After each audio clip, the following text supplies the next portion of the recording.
Hey guys, what is how they say shaken? Hope you all are well.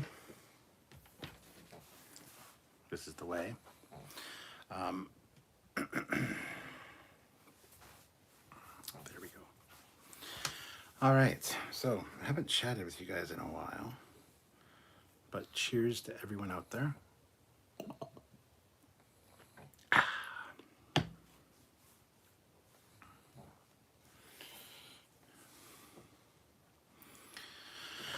Sean T is in fact first. It's true. A lot of times when people say first, they actually aren't. So,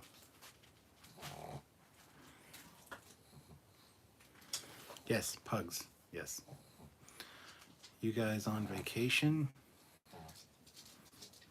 Meaning Trekyards? Not really. Sam has a long weekend, so we probably won't be doing a live till Wednesday. He's got all the coronation stuff, and it's you know, and yes, we are taking a time off because we really worked our asses off through Picard. So it's just the way it is. Have you guys missed us? No? Okay. Sean T, cheers, bud. Cheers to you too.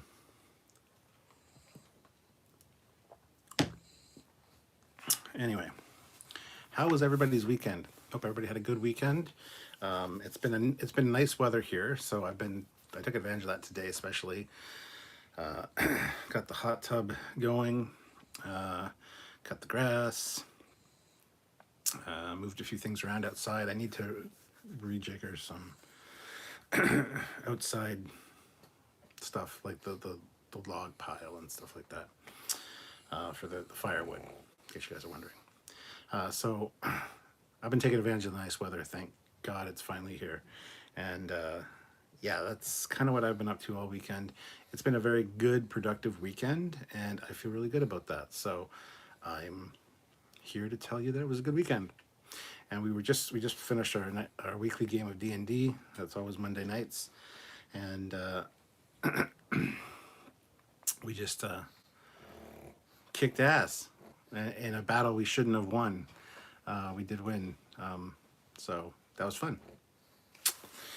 Anyhow, great weekend. Matthew, good evening, Captain. Hope your weekend was good. And yes, I missed these lives. Yeah, sorry. I'm actually enjoying not having to really do much of anything, to be honest. So it is what it is. Yeah. Don't worry, I'll still be here to do lives.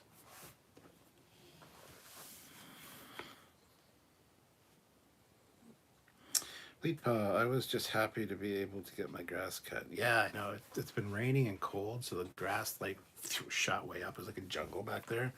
Poor Dot, our little chihuahua, like walking through it, it looked like some kind of prehistoric creature wandering through like a jungle. So I had to cut the grass, and it's so much better now. Hopefully the white nice weather stays. Looks like it's going to, at least for this week. So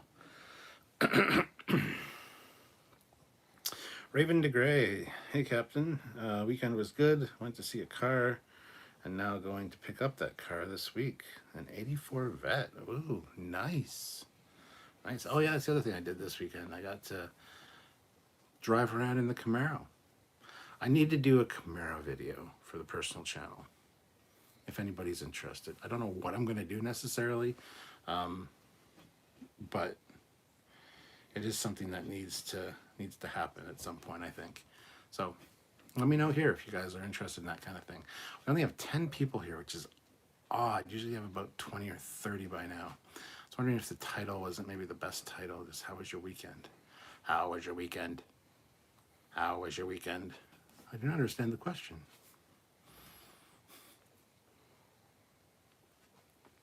But hit that like button regardless. We only have 5 likes.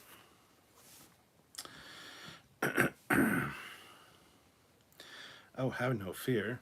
Fleetpaw is here. And Ozzy's like, G.I. Joe. Matthew Lebner, love D&D. Haven't played that game in forever. Yeah, I've been playing it since 2020 every week, since COVID started with Sylvia and some of her co-workers, all of which are friends of mine as well. And it's been great. It's been fun. It's nice to... sometimes it's a little frustrating. It's like, oh, it's Monday. We got to go play D&D. But overall, it's really great. So, yeah, and I never really played D&D before that, so I'm still kind of a noob. Ozzy says, shall we play a game? Melted Copper, I'm becoming a regular over here. What's up, everyone? Got my Tito's. I'm glad you're becoming a regular, Melted Copper. I'm glad that the content is worthy of people returning. I really appreciate that. So hit that like button if you haven't already. We only have 9 likes with 15 people here. So what's up with that, yo? What else is going on with me? There's always so much going on, and yet nothing that I talk about really, because some of it slips my mind. I have like 3 videos on the go for the Captain Foley personal channel. I'll be filming another one on Wednesday. I have one to film tomorrow. Film and edit for tomorrow. That'll be uploaded for this Wednesday.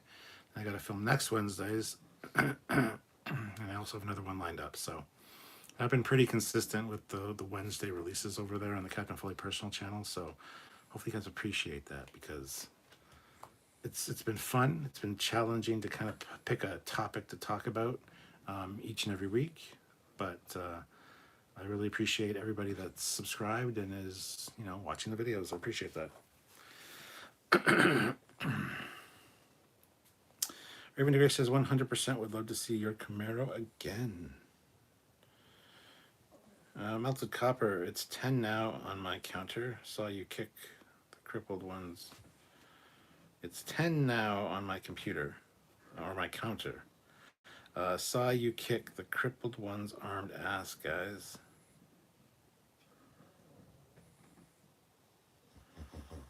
Saw you kick the crippled one's armed ass, guys. What does that mean? I feel like you just watched our game of D&D. I wouldn't say it was crippled, though. Raven DeGray, I love D&D. I used to play as a kid, but lately me and the boys have been playing Celestis on PC. It's based on D&D. 5th edition. Nice. Ozzy says it's almost your birthday soon. It is. May 28th is my birthday. I'll be 49. Aye. So, yay. Wonder if Matt Boardman's going to show up. His birthday is a Saturday, so hope he has a good birthday. And yeah, my birthday's on May 28th, and Sam's is on June 7th. So, like a week apart, just a week and a little bit apart, which is kind of cool, honestly. So I'm sure we'll be doing a live Trekyards birthday celebration hangout for both of us. Just not quite sure when, but yeah, that'll be a thing for sure. And I don't know what our lives are going to be on later this week, but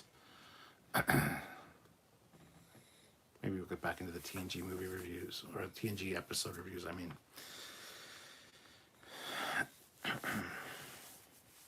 Melted Copper says your video game with the one-armed guy. Oh yes. Jedi Survivor. I feel kind of bad, sword fighting a one-armed guy, but it is what it is. Speaking of, I need to play the new. Well, it's not new. There's a VR game called Swordsman VR, which I played a few times on the channel, and it's really fun. It's just sword fighting, and since I actually do know how to sword fight, 3 different forms of sword fighting, in fact. It's kind of fun to do it in VR. It's very frustrating, though, because VR doesn't have the tactility, the tactile responses of an actual sword fight, so it's kind of frustrating. Some of the moves don't quite work right as opposed to how they would in real life. But anyway, that all being said, they've done an update for it for PS5. So I have played the new PS5 updated version, but there was just an update on the weekend that introduced archery. So you can actually have a bow and arrow in the game now, which I have not tried yet. So it'll be interesting to see how that works. I think that might do that at some point. I was going to play Jedi Survivor tonight, but I've been playing it a lot, and it's not the same kind of interactions with you guys as these lives are. So I figured I'd come on and do one of these ones and go from there. So, but hopefully you guys have been enjoying the Jedi Survivor gameplay. I'm really digging that game. I don't know how long until the end of the game. I've probably done about 10, just over 10 hours now of gameplay, like 5 lives, all about 2 hours long. And it's fun. Each of the missions basically breaks down to about 2 hours from beginning to end. So it actually works out really good for lives. So, and I know a lot of people come on and they're like, Star Wars? This isn't Star Trek. Yeah, well, there's a thing called the Trekyards universe, formerly known as Fleetyards, where we look at all sci-fi franchises. We love all the sci-fi. So that's what that falls under. So I don't know why people come on and feel the need to bitch. I signed up for this channel for Star Trek, and you don't do no Star Trek. We do all Star Trek. But we also do some other stuff as well. That's why I created the Captain Foley personal channel. I moved a bunch of stuff over there. I should actually really put my gameplay videos on the Captain Foley personal channel. And that's something I might consider doing, actually, just because I just want a large audience when I watch or when I play these games or do these lives. And I feel like there's a better chance of getting that over here on the Trekyards channel. But that being said, my personal channel has grown quite a bit. And it has been pretty great. So the interactions on all the videos have been really good on first day releases. So I'm thinking that maybe it's time that things start migrating over there as far as those kind of lives go. These lives technically should be over there as well, but I don't think that's ever going to happen because I like being in touch with all the Trekyardians if they choose to come and watch. So speaking of, there's 20 of you here now, which is good. 15 likes. It's not bad, but I think we can do better.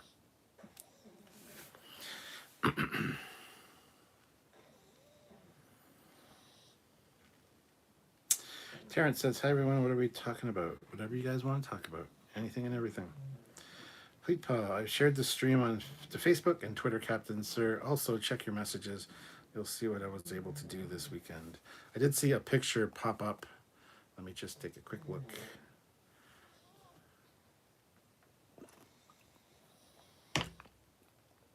It's Tyler. It says, for my comment on the live.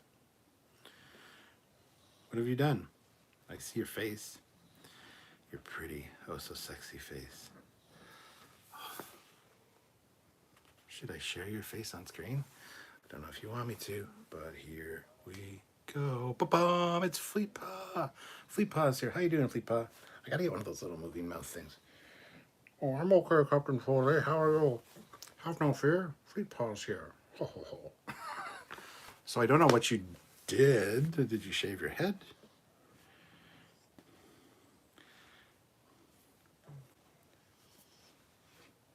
Great to see you.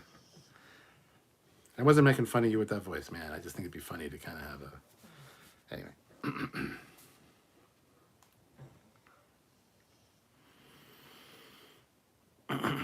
Geraldine Carstensen, and any idea who gets custody of the Discovery VR wall?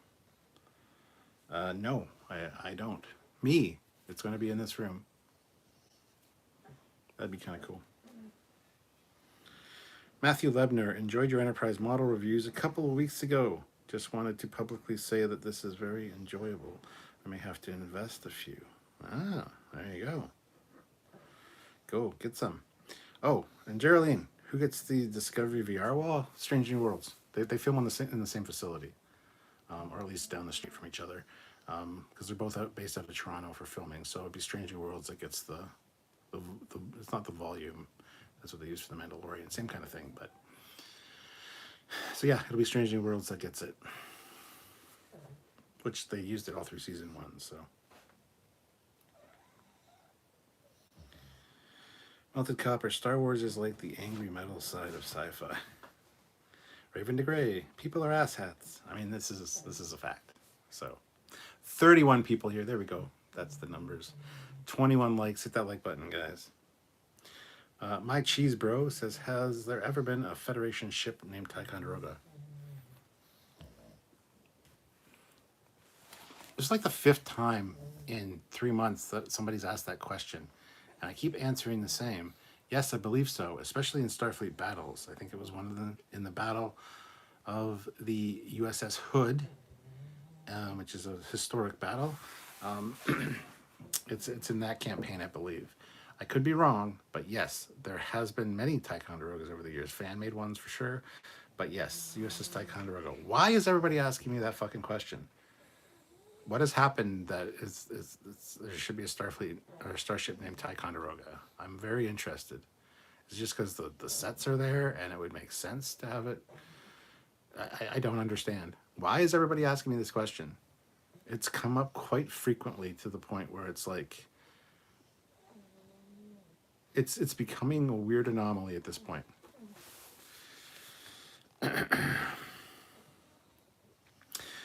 Michael Richmond says, what's your favorite episode of the 70s animated series? Yesteryear, but that's kind of everybody's go-to one. How Sharper Than a Serpent's Tooth is really great. Slaver Weapon's good.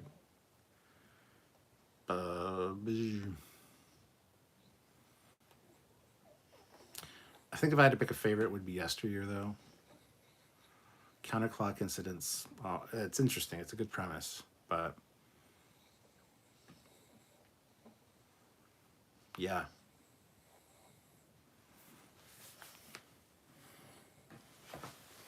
Let me see here. Hold the phone, man. Hold the phone. All right, so I've got the Star Trek: The Official Guide to the Animated Series here, as you can see. And this one is, I got this on it's when it was first released. And there it is, signed by, it says, to Captain Foley, live long and prosper. Aaron Harvey signed this. He's a co-writer of this. Aaron Harvey and Rich Shepis. I don't know if they have like a episode list in here.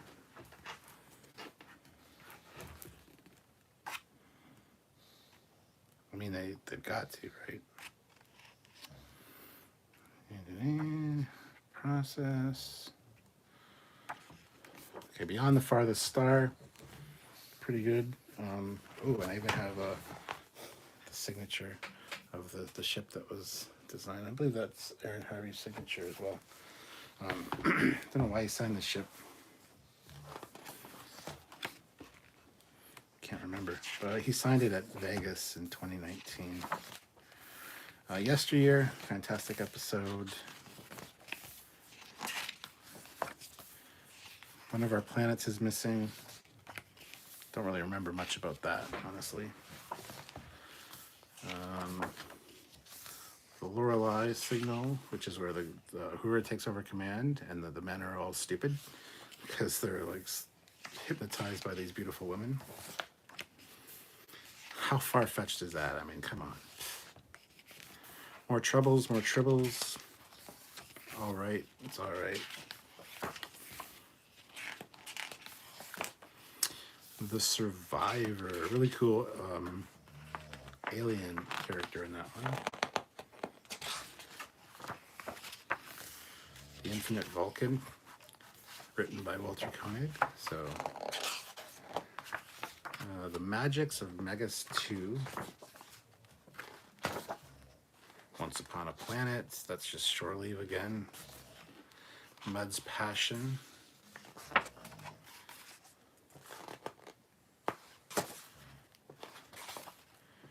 The Territon Incidents. That's where they all shrink. That's a pretty cool episode as well. The Time Trap.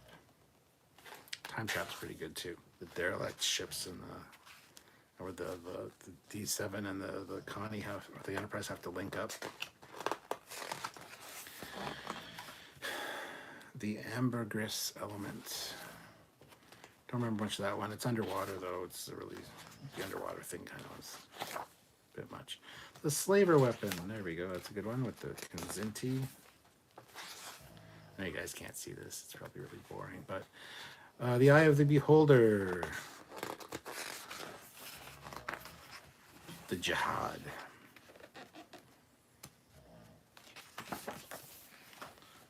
And season 2, Pirates of Orion. Don't remember a lot about that. Just the one guy wanted to commit suicide, I believe. Bem. I don't like Bem. I don't like the character that comes apart like that. I know it was introduced in Lower Decks, or not introduced, it was featured in Lower Decks as well. But Bem just seems kind of stupid. The Practical Joker, that's a fun one. Right down to a big inflatable Enterprise. And Kirk is a jerk. Albatross. Really cool aliens in that one. How Sharper Than a Serpent's Tooth. Love the one I love the way that ties into Kukulkan and the Mayans. That's really great. The Counterclock Incident with Robert April.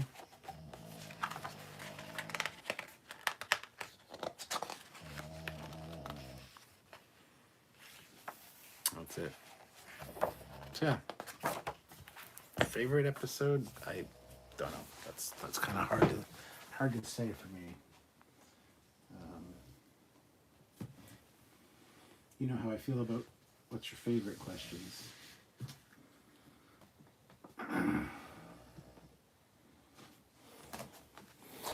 All right.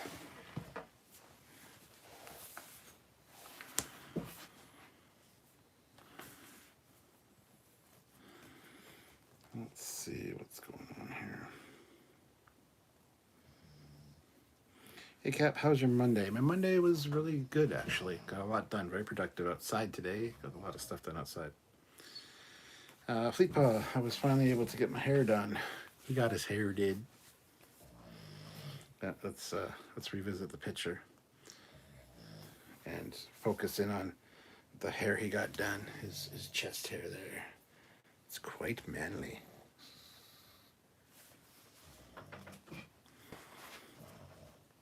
Is that not it? No, I'm missing the mark. Okay.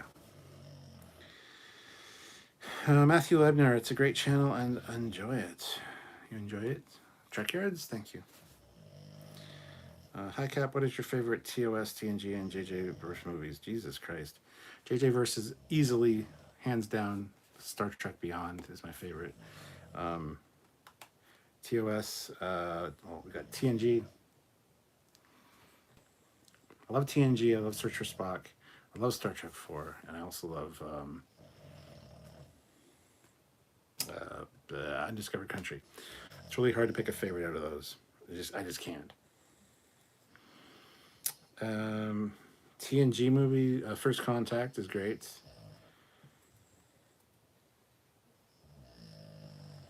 And First Contact is great. Generations. I like Generations. Generations is a guilty pleasure. I don't know why people are so up in arms that Generations sucked. I rather enjoy Generations. But sorry for the pugs snoring. I apologize, guys. Fleetpaw says he dislikes the JJ ones. Well, yes, but out of all of them, Beyond is the best. Oh, Josh Street, Captain, with you sitting there, it reminds me of old show Masterpiece Theater, and I half expect you to cut to start a Star Trek episode or movie. Welcome to Masterpiece Theater. I am your host, Captain Foley. Please ignore the sounds of my haunted castle, the moaning, which has now stopped. Goddamn pugs. There we go. Creaking old house. Come sit with me as we tell a tale. Precious.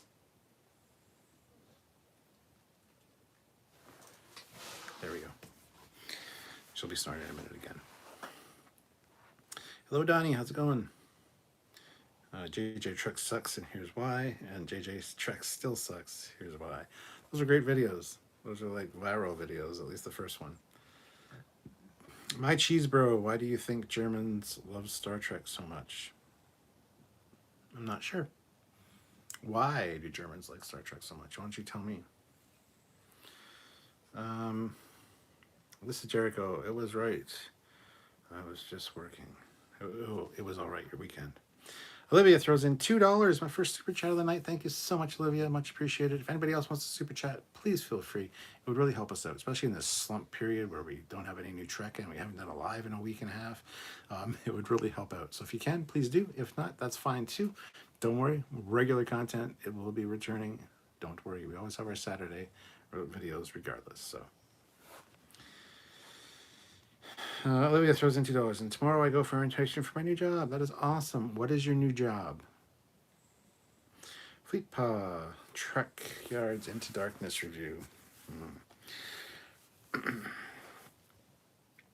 The 2009 review is on the Captain Foley personal channel, Fleet Paw. It's Star Trek 2009 with Sylvia. That's a fucking hilarious video. And funny story about its upload. I uploaded it to Trekyards. It was good for like a year and a half, and then it got copyright strike and was struck and not struck. Was it a strike? Anyway, the video got basically unwatchable for the majority of the planet. They region locked it for some shit. So had to take it down. Didn't have the original footage, so I had to download the one that I had on there, which is a little bit choppy. Uploaded it to the Captain Foley personal channel, and it's been sitting there ever since. And it's I love that video because it's got Sylvia in it, and it's fucking great. It is a great video. She plays devil's advocate every time I go off the handle about JJ's Trek. She's like poking me with a little pitchfork, and she got the little horns. Hey, there, you found it. There you go. Yesteryear is the gold standard, true, but I have to pick the Magics of Nagas 2, telling Saturday morning kids that the devil isn't so bad. Good messaging. Olivia sharing her cat review. Melted Copper, old me has a strange love for Dr. McCoy. Nick Volt, just stopping by to say NCC 1701D lives again.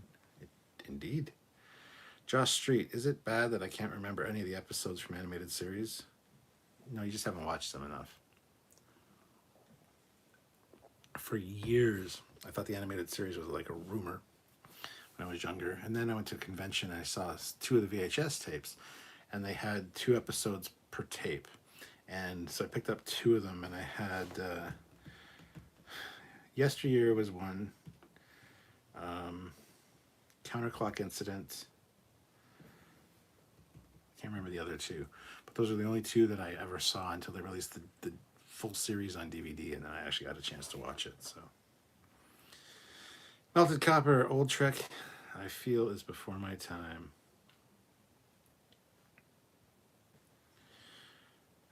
Michael Richmond says it's a good reason to watch it again. Yes, experience it for the first time again. There's not many things you can actually do that with. If you have seen them all and don't remember any of them, it'll spark some memories, I'm sure, when you start rewatching. But honestly, I wish I could see certain things again for the first time, because the first time was just great. So, Melted Copper, that head back to baby. Me, the Fox Superhero Power Hour with Doctor Strange and the 70s Spidey. Okay.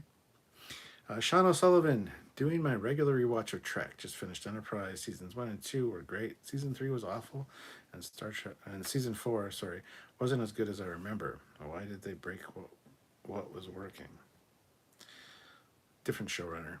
It's all addressed in the documentary series, The Center Seat. They talk about that. But yeah. Melted Copper, I am so hairy I can't skip skinny dip without people thinking a Sasquatch found their pool. Gross. I have no body hair, honestly. Like, I do have hair on my arm. You can't see it, but it's all blonde. Same with my legs, but I have no chest hair at all to speak of, and no, I don't shave it.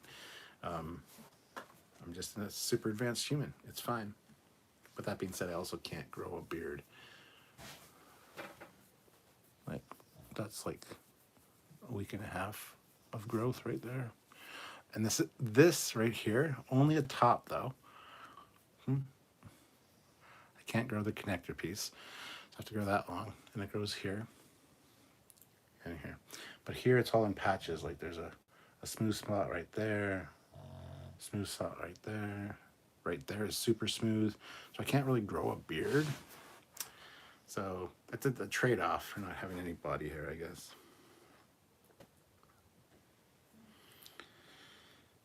Peepa says I didn't even realize chest hair was showing. LOL. Oops. I hope I didn't embarrass you. When I opened up the picture, I saw your face, and I was like, boom, chest hair. It's like, ooh, you stud. So sorry if I shouldn't have shown that. I don't want to embarrass anybody. John O'Sullivan, Generations has too many plot holes.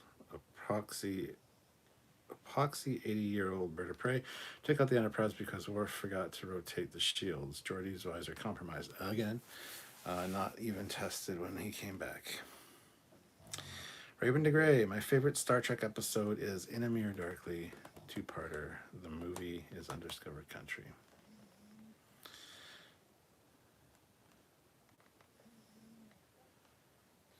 Melted Copper, hit that like button, folks. Don't make him ask, just be nice. But I'm going to ask anyway, hit that like button. Fleet Pass says, here it is, I couldn't remember the tag. That is the Sylvia and her devil's horn and pitchfork. And some really sexy cleavage, I gotta say, in that particular video. Don't tell her I said that, but she's probably watching actually right now. I'm gonna get in trouble. Hold on, I just gotta do a quick screenshot there. That's funny. The two super chats that have come in equal $6.66 with the conversion. 666, y'all. We were just talking about the magics of Magus too, so. Philip Gaming says, I thought the animated series looked like bad Saturday Night Live animated skit. Well, finally saw all of it last year. It was okay. Hey, Philip, how's it going? I was thinking about you earlier today thinking, shit, we didn't talk to him yet, and I don't want you to feel bad about that. We just got so busy with everything else. If you still want to come on, we'll see if we can arrange something, but I completely forgot about it. And then earlier today, for some reason, it just hit me. It's like, shit, Philip Gaming. So, good to see you. Sean O'Sullivan, it's amazing. There's so much Trek by the time you work your way through it, you always forget things. Yeah, except for Sylvia. She's got like a ironclad memory when it comes to TNG, DS9, and Voyager. Voyager, not so much. DS9, absolutely. And TNG, yeah, she's pretty much got everything memorized. She can tell you within the first like 5 seconds of the episode what episode it is. It's fucking phenomenal. She can see a scene from the middle of it and tell you exactly what episode it is. Might not always remember the name necessarily, but she can tell you everything that happens in it pretty much. So she's amazing for that. So she's just, that's so sexy. Raven DeGray, when I'm finished 12 Monkeys, I'll have to go back and watch Star Trek the Animated Series. Don't think I ever watched the series, only a few episodes. Well, you need to watch it. It's good. Just I can't stand the music. Fucking music just irritates me. Shea Locomotive Productions. I remember my very first Star Trek episode. It was Devil's Due, TNG. That's a great one. Ardra. Ardra's sexy too. My God. Melted Copper. I am learning pacing. There are comments to things he says, but not matching up my comments. So it sounds insane. I apologize. It happens all the time. Because I'd like to read everybody's comment, and then I get behind in the chat, and a lot of times people will comment on something that I said like 5 minutes ago, and I read it, and it doesn't make sense to me, and I'm like, sometimes it clicks in what it's about, other times not so much. You don't sound crazy. Just keep doing what you're doing. It's on me to keep up with the chat. So, and it always falls behind, so. Anyhow. Eric Martin throws in $5.50 Canadian. Thank you so much. A tour of Cap's facial hair. You can't get entertainment like this anywhere else, folks. I mean, you're not wrong, Eric. Speaking of, Eric, I was thinking of you today as well.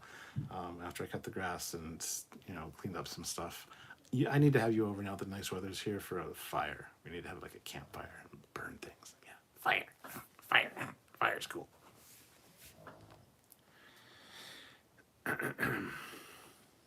Fleet Paw says, no embarrassment at all. I forgot I unbuttoned the button when I was putting wood on the fire.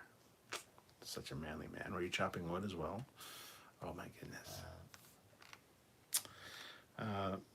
Psst, I'll tell her you love her cleavage to her face.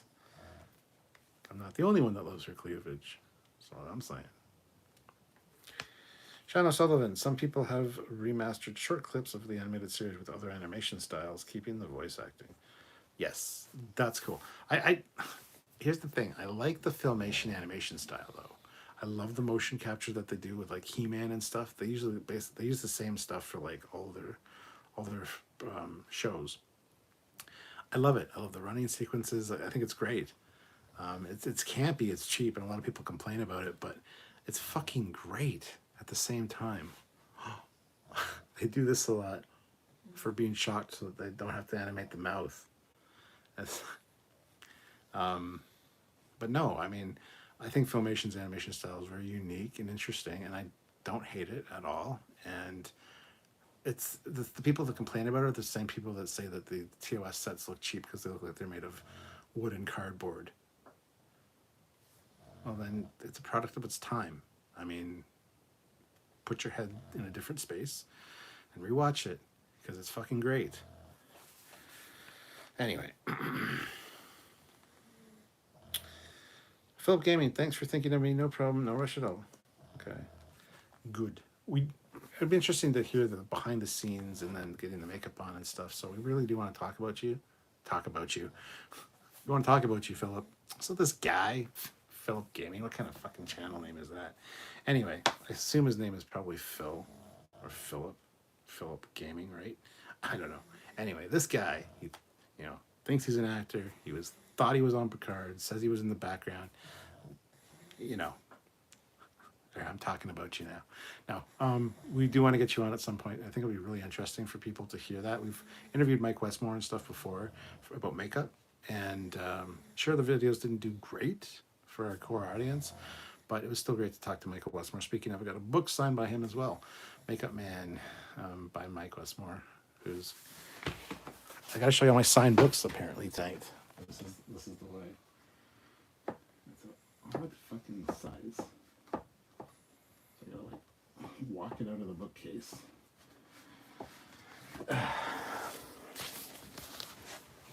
Makeup Man.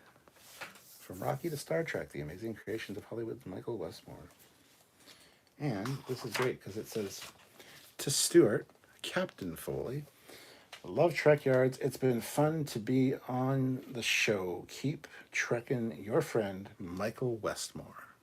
So we interviewed him a few times, actually. And like I was saying, the videos didn't perform super well, but it was just fantastic to talk to a legend like him and hear all the stories and have those documented for all time. So anyway, getting back to Philip Gaming, it'd be cool to hear the process of getting the makeup on and stuff. And I know Michael Westmore didn't do it, but I think it would still be something that we'd want to hear about for sure. So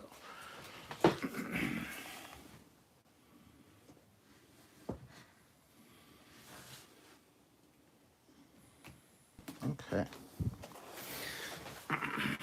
Sorry, that's a little off topic for a second there. Melted Copper says, I also appreciate reading non-paid comments. Some chats you can essentially wrote a slanderous novel unnoticed, like fans without money aren't a thing. I understand, but at least lure me a little. Yeah, for these late night lives, because the numbers are never really super high, and I love the audience. I love talking to you guys. I love getting your thoughts on things, and I want to connect with you guys. So I do tend to read all the comments. If it's a really busy live, which it has been sometimes, I do like skip a couple or like 3 or 4 or whatever. I just kind of, because I don't want the chat to get too far ahead of me. Like if I can tell when it's getting way too far ahead of me, and I need to reel that back in so that I'm not talking about something an hour later that somebody, you know what I mean? Like I was like a few minutes behind, but not really. I hate the channels like Nerdrotic and all those fucking assholes who are doing a live and they don't even read the super chats. People are super chatting. They don't even fucking acknowledge them. They don't say thank you. They don't fucking read them. They just fucking breeze right by it and keep talking about what they're talking about. And yes, that's kind of the point of a live. I go on rants sometimes, But like I said, that gets me behind in the chat. I still want to read the chat, but I hate when I comment on some channels and I super chat and it's not even fucking acknowledged. They don't fucking care or appreciate your money. And I understand that they have hundreds of viewers on the live. And there have been times where we've had 700 viewers on one of our lives. And for the first hour and 25 minutes, all we were doing was reading super chats so that we acknowledged every one of them. Then we started talking about the actual topic. And yes, a lot of the super chats addressed the topic, so we were getting into it kind of right away. But some of them also went off the rails. I love reading everybody's comment if I can. I will always continue to do so. We will always read super chats, even if we have 1 million subscribers and it's just super chat, super chat, super chat, super chat. We'll read them all. We'll at least acknowledge everybody. Might get to the point where if it's too many that we can't read them all, but we will at least acknowledge and thank everybody for super chatting. Not in a clump, like thank everybody for super chatting, but individual people. Because people like hearing their names read, they like hearing how much they donated. Other people like hearing that as well. It encourages others to donate. And I think it's really fun to just hear what people have to say. And yeah, I don't get as many super chats on these late night lives. I hardly get any, to be fair, compared to the lives that me and Samuel do, where we're doing a review or whatever. But that's because there's two of us talking. It's a little bit of a different format. We can't read everybody's comments because there's like 120 people there or whatever, and there are people having conversations back and forth in the chat, like with each other, and it has nothing to do with what we're talking about. So if we read them, it doesn't. It happens to me here too, where people are talking back and forth to each other, right? So there are just times when it doesn't make sense practically to do that, and but still, we don't acknowledge every super chat. So, but I do like these late night lives. It's more intimate vibe, and I really get to know you guys. I got the regulars that come in all the time, and I know, I remember what you guys talk about, what you say, so that I can reference it. Like yeah. So I appreciate that you appreciate the fact that I read all the or all the non-super chats as well, if I can.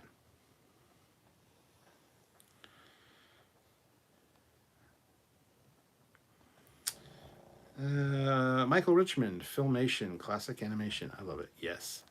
Fleetpaw, I would like to see the animated series done in either Lower Decks or Prodigy style, or even Ephraim and Dot from Short Treks.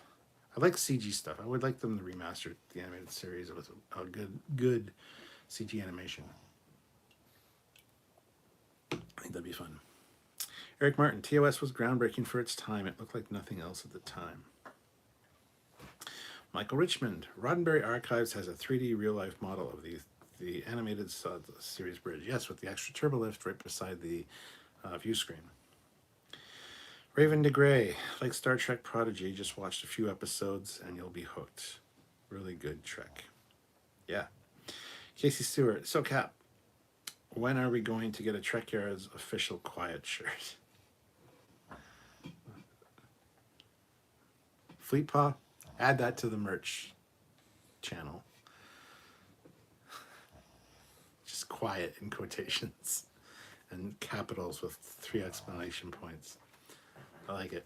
Quiet. I haven't yelled at him in a while, actually. He's usually not here, or he's now quiet. Sean O'Sullivan, modern sets are still made the same way as the TOS sets, just done more intricately. I recently joined a theater group and was doing some work with the sets.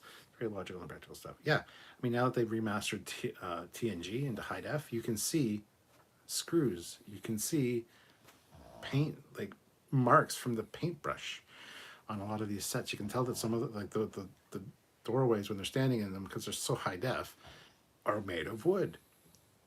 No one cares. That's how sets people.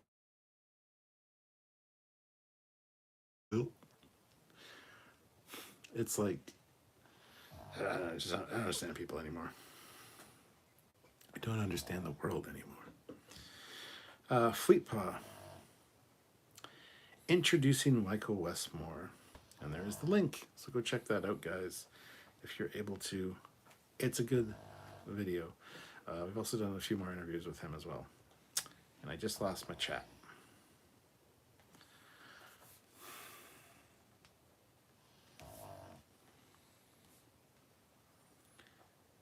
Okay, what the hell? YouTube just shut down on my iPad. Let me close that and reopen. Should have a Trekyards shirt that says Snoring Pug. See, YouTube is just spinny. I don't know what's happened. If you can still hear me and see me, let me know, because I can't tell.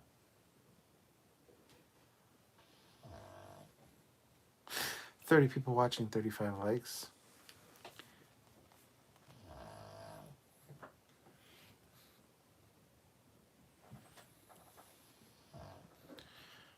You're on.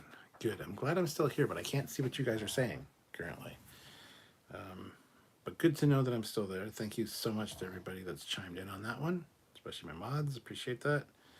Let's close that. Reopen this. Come on. I've literally lost my chat. I can see the chat on the phone, I guess, but I gotta scroll back through it all. Particularly when it's busy. Okay, hold on.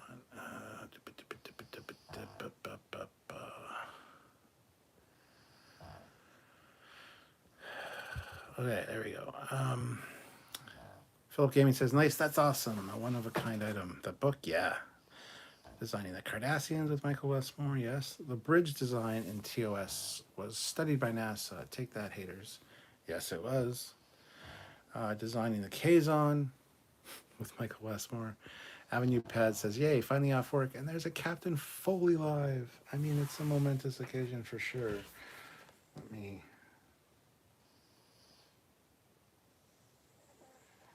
see about shutting down this iPad.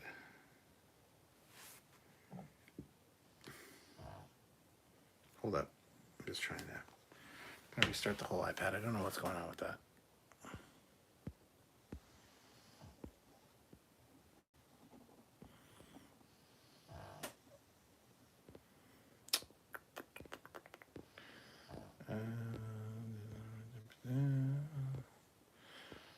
Philip says, I'm not an expert on makeup. I wasn't the makeup person, but someone did mention did makeup on me. I can explain it to the best of my ability. That's what I mean. I know you aren't the makeup guy, but I know you got makeup applied to you as an actor for Star Trek, specifically a Vulcan, which is interesting. I want to hear the process. Fleet Pause sharing all the Westmore links. Awesome. Rant alarm. Melted Copper, I just came from Nerdrotic and outside the chat noticed no one saw read and started writing mean things as a test. And yeah, you can't write really mean stuff like a ghost. Having you pad, I think having a super chat segment during a live stream is totally acceptable. Yes, I agree. Raven DeGray, this is exactly why I support this show and will continue my subscription. I love the late night lives. Thank you so much. Okay. Precious. That's enough. Snoring's getting annoying. Olivia throws in $5. Thank you so much, Olivia. I like hearing how Cap is a pretty princess wearing a pretty dress. Why? Because I paid for the super chat, so he has to read it. Sleemans, yes. Eric Martin says, I love these lives. I had a nap after work and now I can't sleep. Oh no. Sean O'Sullivan, so glad there's a writer's strike. Last time it happened, we got TNG Season 2 with all those great reused Phase 2 scripts, culminating in that all-time classic Shades of Grey. Melted Copper says the actor who played the Warlock is still missing since January. Who is down for a Stand By Me adventure to Cali to find a dead celebrity? I'm going to restart my iPad now. Hold on. There we go. If you know, you know. You're still here. You're still alive, Cap. Red alert. We can see you, though. Yeah, still here. Okay, everyone. We can tease him, and he can't see it. Wrong. Sean O'Sullivan says designing the Kazon was just to shoehorn the Klingons into Voyager. I mean, yes, but...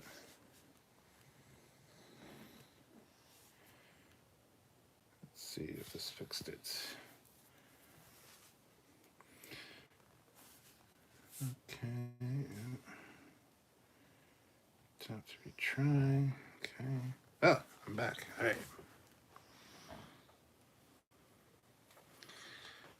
We are back. See? Look how sexy I am being in two places at once. Look at me looking at myself.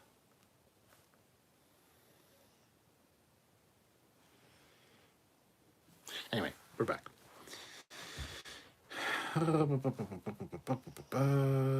Michael Richmond, red alerts. I can see you though. All right, still there. Designing the Kazon, Chewer and Klingons and Voyager. Executive meddling if I ever saw it. Melted copper. So Julian Sand, aka the Warlock, went missing in January. We need to fly to Cali to find him. Like, stand by me. Did he really? Oh, that's weird. Henchman 37 is here. That is Dan. He is our DM for World of Warcraft, for Dungeons and Dragons. And I already talked about that, Dan. We came, we saw, we kicked its ass. It says, LOL, poor pug. My YouTube dropped for a bit on my iPad as well. Ooh. Fleet Paw says, want me to time Eric Martin out for that, Stuart. I have his address. I could send you to his house. I'd prefer that. Give him a beat down sometime in the night. And don't get that confused with something else that sounds like beatdown. Urs says, I got in trouble by teasing the captain on his live stream while he was gaming. Sorry, Cap. Yeah, what did you say? Okay, it wasn't that mean, by the way, that I fired back at you. I remember that. Okay, listen. A shithead. Position's clearly not comfortable. You can't breathe. So fucking move. Snoring's a bit much and very unprofessional and alive. How dare you? Eric Martin says, I've seen some of the original Voyager Captain footage and it's painful. Yes, Marie Bougeot or whatever the fuck her name was. She's very, very quiet and low key. Mr. Paris, get us out of here right now. Oh. Look shocked. Oh. Yeah, she's awful. Fucking awful. Melted Copper says, owning pugs is better than Shih Tzu mixes. Trying to shave their asses as they bite me when I try to help isn't an easy achievement. Okay. Olivia says, can I get his address? Need to get my rep up. Poor Puggy. Pick Puggy up and hold her. Well, it's Precious, and she's on the other side of Dot. Lola is sleeping beautifully and being super quiet, so I don't want to disturb her to pick her up. Plus, she also weighs like 1,000 pounds, so. Fleet Power, I'll place a few bars of soap in a couple of socks and give him the sock party. A sock party. That sounds even worse.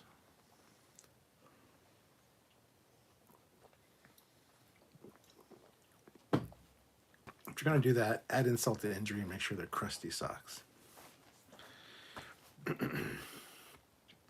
Eric Martin, if you pop by to try to beat me down, Fleet Paw, please cut my grass.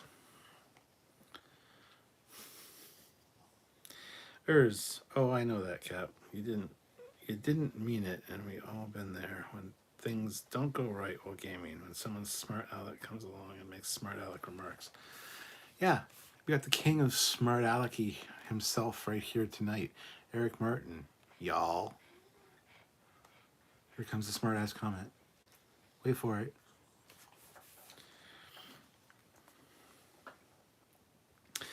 That final week, Captain, have you had a chance to watch the VR 180 video on Paramount's YouTube of the Enterprise D bridge with your VR headset? It's amazing. No, because my VR headset is on the PlayStations, which I can't really do. I mean, I probably could. There's probably a way to do it, but no, I don't. I didn't, and I haven't, and I won't. But I might, if I could. If I could figure out a way, I will. I don't know. Michael Richmond, Gilbert Gottfried as a captain. Shame we won't see it. Squadricorus, if you crossbreed pugs with timber wolves, would you get timber pugs? And you probably get Timugs. They like to name them stupid things. Like we used to have a beagle and a pug mix, and she was a puggle. So, and a Jack Russell and a pug is a jug. You know. Pick up 1,000-pound puggy. Oh my god. But she's so comfy. No, I'm not gonna pick her up. That's just mean. I'll show you them though. There's Laura. Look how fat she is. She looks all dead and bloated. Looks like she's been dead for like a week out in the sun, and she's all bloated. And there's Precious, who has fixed her. Her neck was hanging over the edge there. Now you can't breathe and you're panting. Dumbass. And there's Dot, just being good. Dot's always good. Till she's not.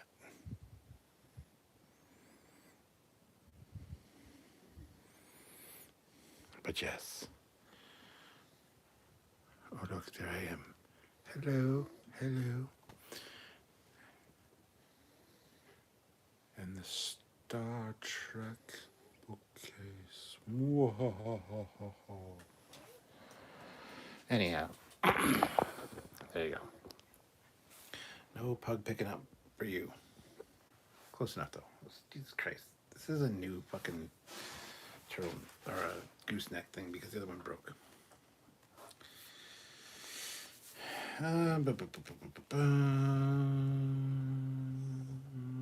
Kate was a far better cast. Those scenes in Caretaker were painful to watch. They fucking are very painful to watch. Melted Copper. Gilbert Godfrey just flashes me back to O. Henry candy bar commercials. I actually have 2 O. Henrys downstairs. I'm going to go eat one after this live. Squadron Course. Bread, not bread. LOL. Autocorrect, you know? Oh, I know. Eric Martin. That's me, Captain Smartass of the USS Highlander. Yeah, he's on the Kyushu. He's the captain of the Kyushu, which is, I forget the fucking ship class name now, but it was made for the Battle of the Wolf 359, and it just has highlighters on it. It's a very beautiful looking ship, though.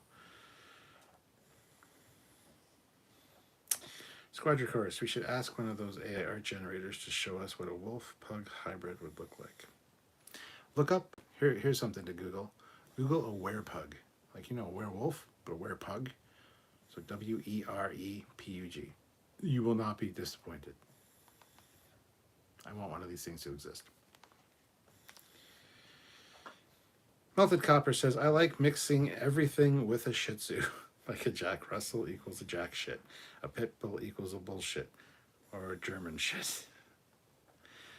Urs says, and a wiener dog and a shepherd is a sausage. That didn't make sense. Raven de Grey says, maybe I'll have to drive my vet out to London in the summer and find these bonfires you tease about and bring my Oculus Rift and some beer. Oculus Rift and beer doesn't sound like a good time. It just might get headachy.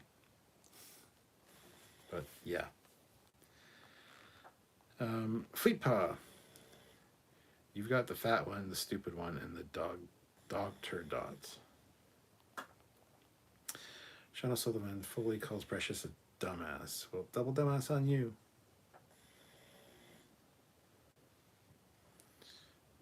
Kishu is New Orleans class. Yes, thank you. Narlands class. Narlands.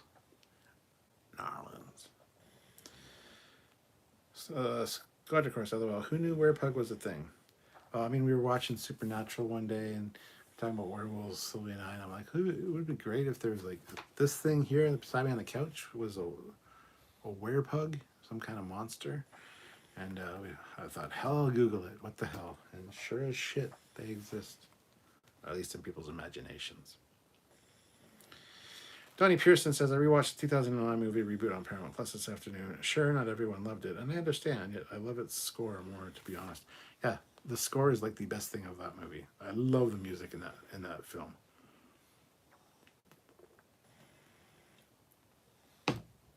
So yes, I agree. Speaking of Star Trek,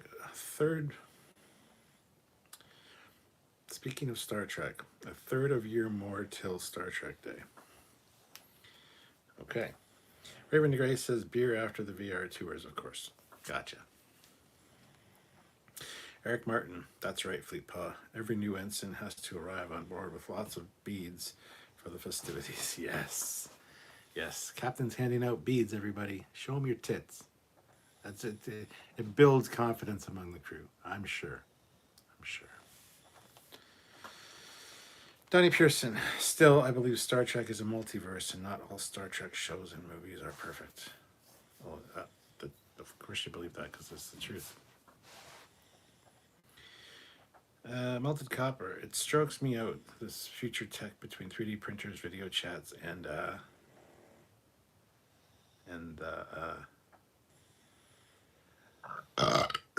there's my beer coming back. I apologize, guys. That was very rude.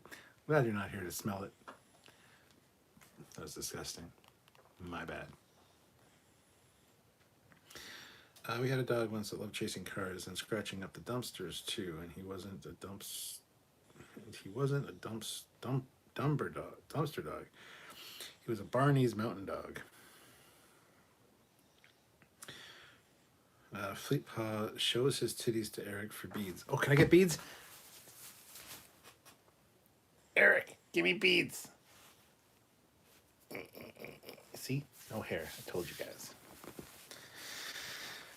Usually it takes more than that to show my titties.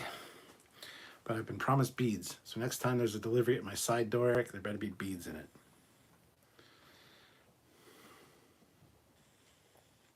Chuck Jones, what do you make of the Q appearance at the end of Picard Season 3? Loved it. I thought it was fantastic. I love that he's not dead, and that's very cool. He's non-linear. He's omnipotent. It doesn't matter. Him dying in Season 2 was stupid. We hated it. This just makes so much... It makes it better. I agree about the multiverse. Only way to make some of the shows fit. Sean O'Sullivan read a press release recently where they promised to make the Discoverse make sense by the end of Strange New Worlds. People say, oh, fuck off. If they do, that'd be great, but I don't believe that press release for a second. Fucking Alex Kurtzman in Season 1. By the end of the season, everything will look exactly like it should. Okay, we're waiting. Fucking, how many seasons later? Nothing looks exactly like it should for the time period. So yeah, they're fucking full of shit, and that's probably just a bullshit article, just like Star Trek 4 is on the way. The latest one. Right. Eric Martin, Fleet Paw, since the days of the first wooden ships, all ship captains have a right to see tits for beads. I would hate to work HR on your ship, Eric. I hate to work HR on my ship, but I'm the captain, so it doesn't matter. Get that man some pasties. I could probably make some pasties. Helicopter, all my dogs are named to my childhood dogs. As a lonely guy, I like to fashion myself in a time loop. Feet paw, and we're demonetized for nudity, laughing my ass off. And Q was tired of Picard quoting Shakespeare. Yes. Sean O'Sullivan, have you heard anything about changing course from the suits? Section 31 in Star Trek Academy haven't been wrongly received by anybody. I haven't heard any bullshit from that. All I've heard is Alex Kurtzman, when asked about the call for Star Trek Legacy, more Terry Trek, his response was, we've heard the fans. Loud and clear. We're probably not going to do anything about it, but shh. Don't tell them that part. For the fans, loud and clear. I'd rather promote the fucking show that I'm working on. Star Trek Academy. Starfleet Academy. Fuck, I hate Alex Kurtzman.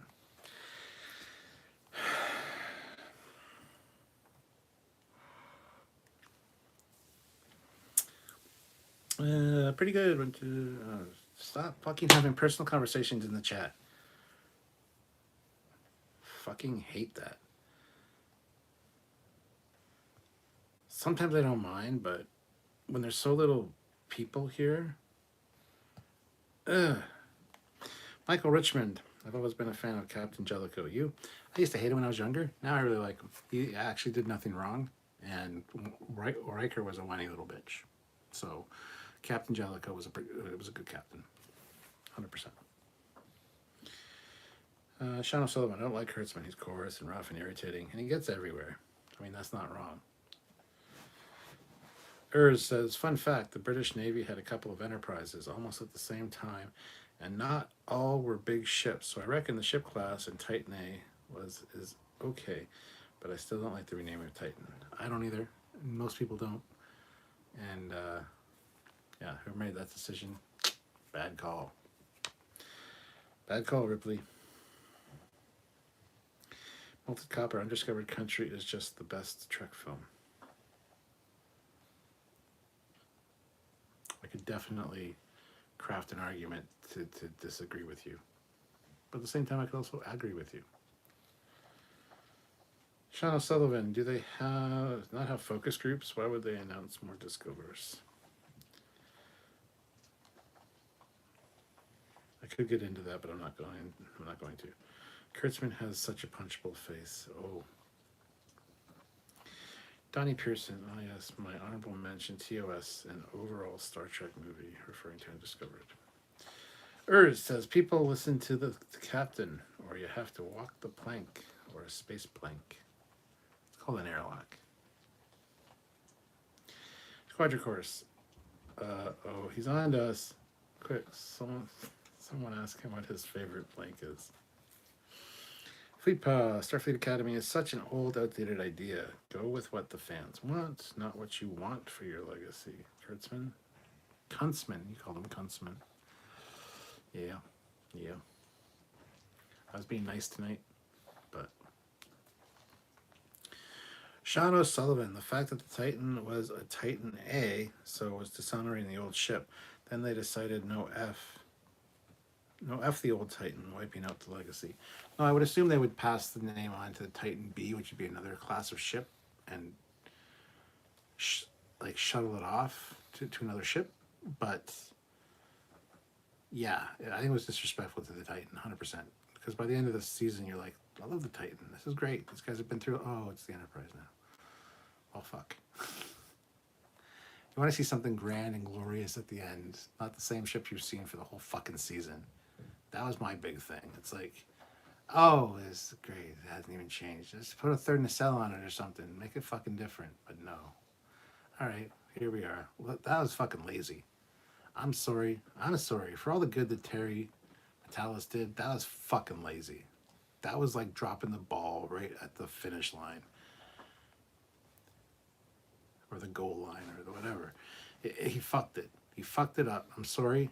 Matalas, you did a fantastic job on Picard Season 3, but that was a stupid fucking decision. And now, if he watches this, all he's going to hear is, that was a stupid fucking decision. You're an idiot.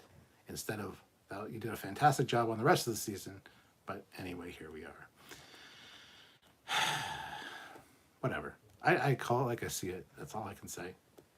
That's how I feel. So...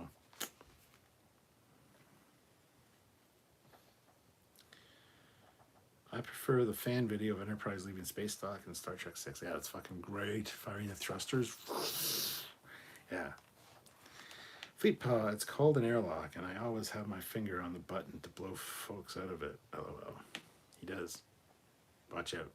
Fleet Paw likes to blow people. I don't know. So, of course, Trekyards. What new Trekyards shows do you think the fans want? I don't know what the fucking fans want. They want Terry Trek. They want legacy characters back. They want episodic storytelling with minor serialized arcs instead of fucking season-long epics that are fucking annoying and get really mystery boxy and, ooh, let's drag this out as long as we fucking possibly can. They don't want that shit. At least I don't think they do. What the fans want, I don't know. They want the fucking people to adhere to canon because canon's important. And you get people like Steve Shives. Canon's not important. Canon gets in the way of good storytelling. No, it doesn't. Actually, if you fucking adhere to canon, you can get into some really fantastic storytelling. But no, that's not how they see it. Fuck me sideways with a rusty fork. Anyway. Speaking of fan-made, someone came up with a fan-made Star Trek Legacy poster in the style of the one from the motion picture. It's just search away. It is. It's kind of neat. Sean O'Sullivan, also, I will never understand how the Titan has 500 people. Yeah. It's not the scale they say it is, as much as Dave Blass in Maya is trying to prove otherwise. You look at the bridge dome of that fucking thing. You saw the thing, the evacuation doors open. You saw the person, you see the railings inside. From that, it's the size of a fucking refit Constitution class. It is not upscaled to almost the length of the Enterprise D. That's just ridiculous. Look at the top of the Enterprise D. You see the bridge. You see the skylight. You know exactly where it is. You see the conference room at the back. You know how big it is.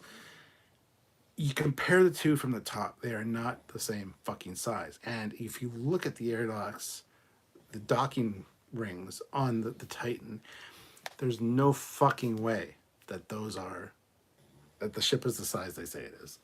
Absolutely no fucking way. But whatever, Maya, the measurements in Maya show that that's fucking great. I'm very happy for your Maya program. It's wrong, but hey, 2 decks for the saucer, 2 sets of windows. I mean, it was designed after the Shangri-La class, which was the same size as the Connie, essentially. Much smaller. 2 decks in the saucer rim. Fine. Perfect. That's how it should be. But they did the same thing that fucking J.J. Abrams did when his movie came out. They fucking had the ship scaled correctly, and fucking J.J. came along and was like, bigger's better, so like, make it bigger, okay? Well, sir, we'd have to change all the windows to account for all the different deck heights. You can't have the windows on the rim of the saucer like that and have it be bigger. It just doesn't make sense. I don't care. I want it bigger. I'm compensating for something. Bigger is better. So just upsize it. So they did. They fucking massifies it, and it doesn't fucking make sense either. They don't know what the fuck they're doing. If you're going to upsize a ship, you need to redesign it, essentially. You need to add extra windows. You need to scale down the windows you do have. You need to scale down the docking ports. It's not starship science or rocket science as it is. Like, it's not that fucking difficult to figure out. So I don't understand. And then just to fucking throw it on screen and say it's this size. It's this size. It says so right here. It's this size. It's like, yeah, but it's fucking not. If you look at all the details and features on it that speak volumes, I might add, it is not the size you're saying it is. It 100%. Anyway, whatever. That's a fucking rant. Done. Over. Just finished. Anyway. Personally, I chopped the neck and underhung the nacelles for the Titan A. That way the design lineage stays. Yeah. Michael Richmond, if there's a USS Titan, there should be a USS Minuteman and a USS Atlantis. Nuclear missile names. Melted Copper says there is a Flash movie coming out. Yes, there is. With Batman 89, Michael Keaton himself. War God 6. I like the Stargazer better than the Titan. I do love the retro look, though. The Stargazer was alright. If I had to pick, I'd probably go with the Titan. I just wish I would have scaled it properly. Melted Copper. Less a Flash movie and more of an Elseworld's finest Superman, Batman than a Flash movie. Yes. I wouldn't worry about Metalis. He probably has his channel blocked. He doesn't. He didn't block Trekyards on Twitter. Just me. So, anyway. And he talks to us all the time. Well, he talks to Sam all the time. Anyway, whatever. It is what it is. It's fine. It's fine. It's fine. Him and I are too much alike because a lot of the just choices he made, I would have made too. But I think I don't want to get into it. I want to like the guy, but he's making it very difficult.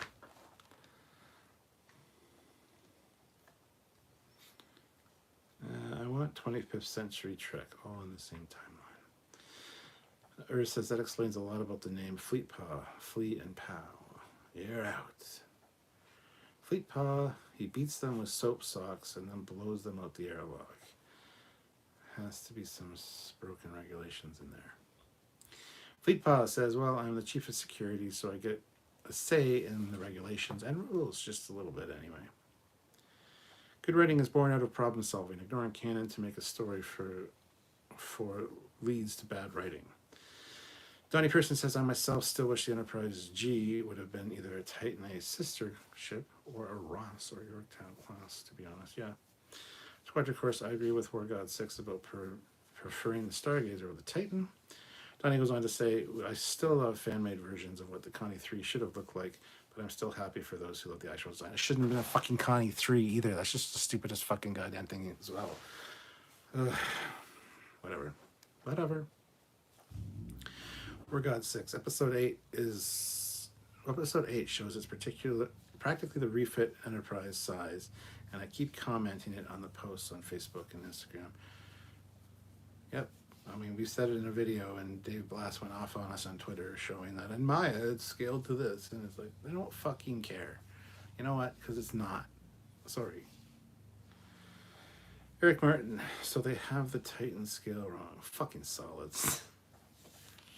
Melted Copper. It's like censorship. It's not bad. It makes you become creative to say the same story. Saying F that is easy. A new way to say it that takes effort.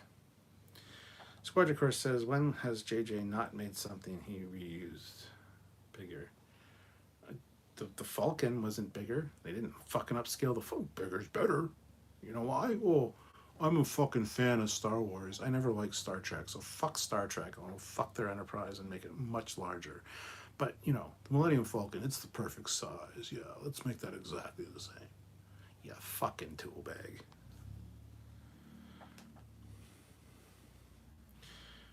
Well, we saw what happened when to the bigger is better thing that Enterprise went boom lots of times. Meanwhile, the real one, small but tough. Fleet passes, they detect a rant alert coming. Rant alert readings are off the charts, sir. War God 6. Is it just me? My internet's slow, or is the video quality lower right now? My net is... Actually, that's why I ask. I don't know. It's probably fucking lower now. I don't give a shit. I don't know why. I don't change anything. Sometimes it's fine. Sometimes it's not. I don't fucking know. Whatever. It is what it is.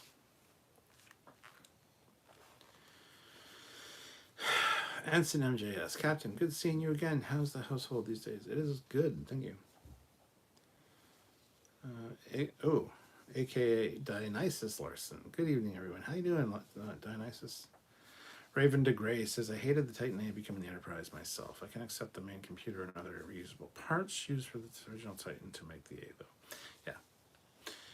But don't piss on its own legacy calling it the Enterprise. It should have been a new ship. 100% agree. Squadron Course. If the video quality seems low, click the gear icon to make sure that the quality doesn't say auto. If it is something like auto 720p, YouTube might be streaming at lower quality. Yeah, I don't know. Melted Copper says, I poke fun at Nerdrotic and his Paramount Check 300 woke message videos he hates. Now, a lesbian and her girlfriend fly to the sunset in the Enterprise, and it's the biggest thing since the wheel. Oh, yeah. His anti-wokeness. Sean O'Sullivan, I get the reference to deleting the jazz was a nice callback to Lower Decks, but seriously, the computer cores on these ships are bigger than all the storage on Earth. They don't need to delete. Urs says, wouldn't it be like the Constitution Mark 6 or Mark 8 by the time Picard was Admiral? No, it would be a fucking name and a class. Whatever the first ship built that had that fucking body or that structure, the fucking Yahoo class. I don't fucking care. The Constitution 3 class. What? And a lot of people think now that the TOS Enterprise was the Constitution class. The refit was the Constitution 2 class. And yeah, now it's the Constitution 3 class. That's fucking stupid. Yes, there should be more iterations in there if you're going to go that way for naming conventions. But it's just fucking stupid. And I don't think that the refit is the Constitution class 2 or the Constitution 2 class, because that also is fucking stupid.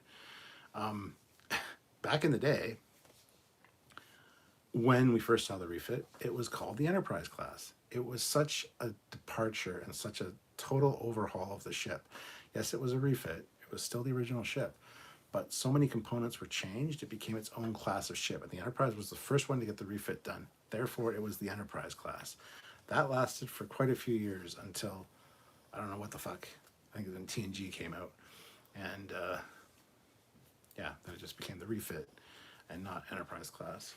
But I think Enterprise class would have been the perfect name for the refit, because the refit is one of the most iconic, beautiful spaceships in cinematic history or sci-fi history. It is a lot of people's go-to as their favorite Enterprise. So it would be fucking perfect to have it be called the Enterprise class. But no, we can't do that.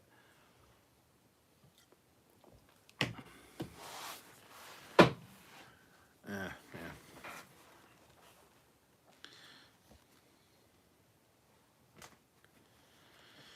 Michael Richmond. Maybe by making the new Enterprise from the Titan, they are suggesting the Enterprise is no longer the flagship.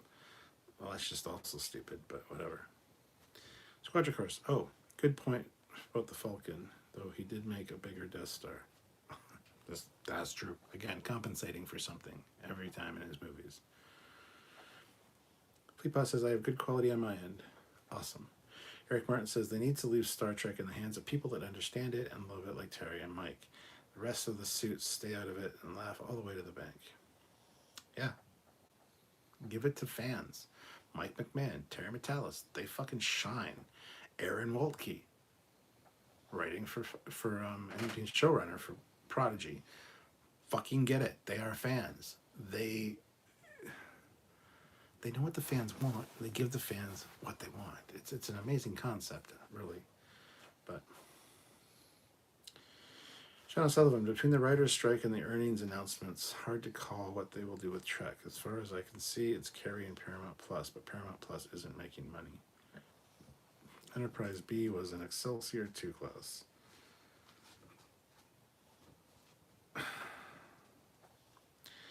Melted Copper. I honestly feel for Jerry Ryan, the actress. She really endorses a lot of things a normal person can define as creepy.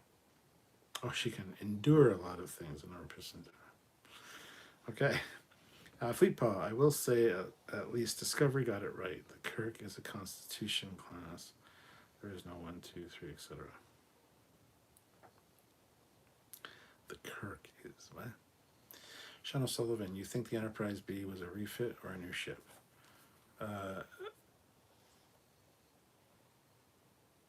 It was a brand new build. Okay. Yes, thank you. Star Trek The Motion Picture. The Enterprise from TOS gets refitted into the refit Enterprise, right? After that, that was to prove the technology worked. That was to prove that everything about it was fantastic and phenomenal and yeah, woohoo. Then they started building new versions of it. So there were new builds of the refit and one refit. And then, if other ships got to the age where they needed to be refit, they would be refitted into that same thing to upgrade them. But after the Enterprise refit was finished, new builds of the refit class, if you want to call it that, were built. I have the feeling the Enterprise B, it was the same thing. It was a brand new build, a brand new ship, 100%, because shit hadn't arrived yet. Nothing was there. The ship wasn't even really finished because everything was coming on Tuesday. So it was a brand new build, but it was based on an Excelsior class that had been refitted with newer technology. Same as the Enterprise. So put that in your pipe and smoke it.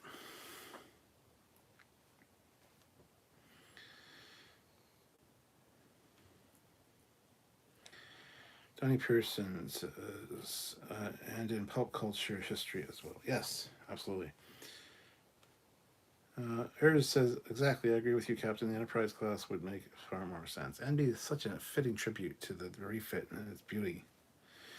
Raven DeGray, 100% agree. Enterprise class makes so much sense. Avenue Pad, in terms of story arc, I appreciate the Titan A being rechristened to be the Enterprise. It is the ship that saved the Federation in Picard Season 3, and the Enterprise wasn't always the flagship.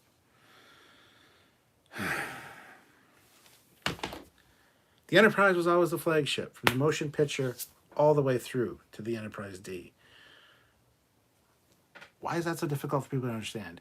When there was no Enterprise, after Enterprise C was destroyed, for like that gap of time, there was no Enterprise, then yes, another ship would have been granted the mantle of flagship until the Enterprise D was finished. And then guess what? It's the flagship again, because it's the fucking Enterprise. The Enterprise is the flagship ever since the motion picture. A lot of people say that the Enterprise was the flagship in TOS. It really wasn't.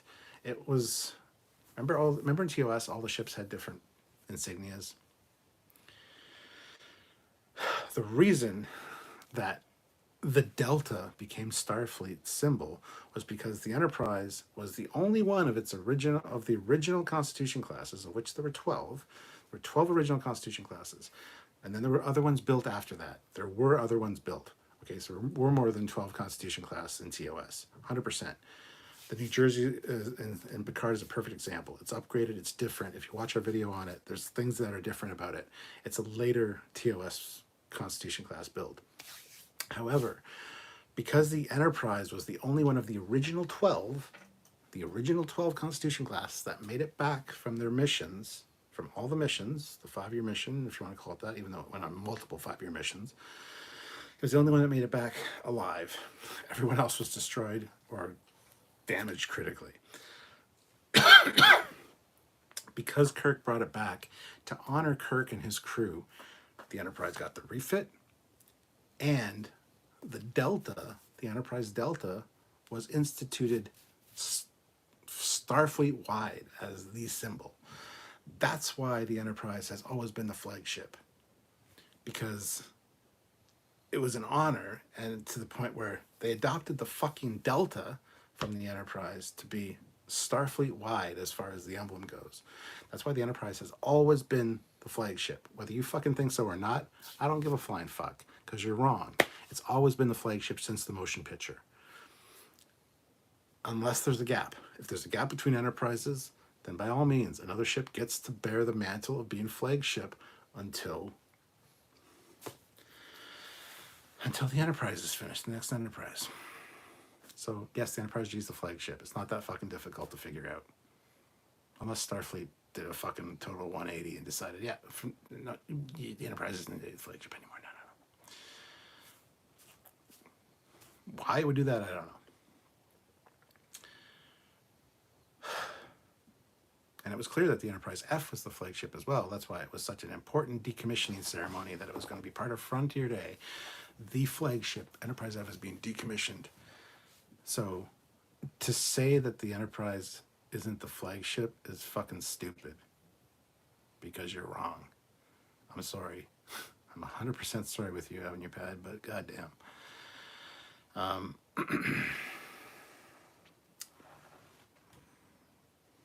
Anyway, and then you get the people that are like, actually, that's not how flagships work. Flagships bear admirals and things that can...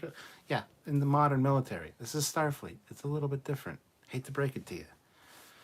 Whatever.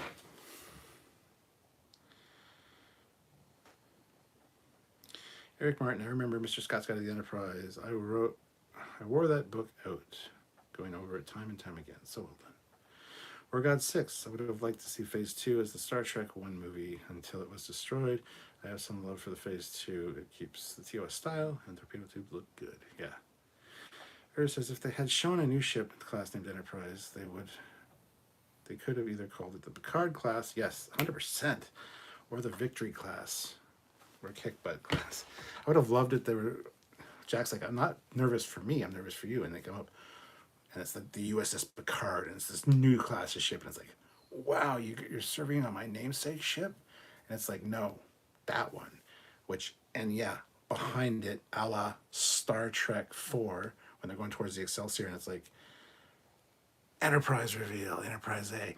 Have behind the USS Picard, the USS Enterprise, NCC 1701G, same class as the Picard class. So it's a Picard class Enterprise that Jack Crusher's serving on. That would have been a double whammy of emotions. First of all, a ship named Picard, he's like, oh my God, that's amazing. And then the Enterprise being the Picard class. Boom, double whammy of awesomeness. That's how they should have ended it, in my opinion. But nope, they didn't. So let's move on. Sean O'Sullivan. Walt Key deserves a love action. He really gets it, unlike Metalis. Does not have a chip on his shoulder or obsession with actors from 12 Monkeys. Aaron Waltke's a fantastic guy. I talk to him very regularly. He's a good guy. He said next time in LA to let him know he's gonna hang out with me and show me some sights. So, Melted Copper, critical complainer, hates the message on here is a paramount check. He's effing awesome, but best since peanut butter met jelly. Those lesbians, this tile aren't the, what the fuck are you talking about? Anyway, moving on. Shauna Sullivan, for years, Jerry worked with her husband's restaurants or could just rock up and how you serve her. Somehow it failed. Ira Fan Geek, what's up? Not wanting to watch your Survivor stream because I want to play one day. I'm sorry about that. That's why I'm doing this one, because I didn't want to overdo it with the Survivor ones. Michael Richmond, I like the Enterprise B. Don't think it gets much love. Doesn't. I like it better than the Excelsior myself. Avenue Pad, Canada's Blue Nose 2 schooner was rebuilt from stem to stern. It's still the Blue Nose 2. There you go. Fine. Sean O'Sullivan, was it ever stated the Enterprise C was the flagship? I believe might be in yesterday's Enterprise. Yeah, I think there's a line, the flagship of Starfleet risking itself to go save the Klingons. Yeah, I think it might have been stated. I'm not 100% sure on that, though. When the Enterprise C was destroyed, they could have taken the B out of retirement if she was still around at that time. Presume Enterprise B was destroyed. It's not in the museum, and we see Excelsior class still active in DS9. One of them, the Lakota, went on toe-to-toe with the Defiant after a refit. Yes. And Scotty did mention the Enterprise A was a new ship, just off-brand new from a shipyard before he got renamed. Yes. Our fan geek, Star Wars shouldn't or wouldn't be the same without Star Trek, and Star Trek would have never gotten movies if it wasn't for Star Wars. Grant McGregor says, so what was the flagship between gaps of C and D? I have no idea.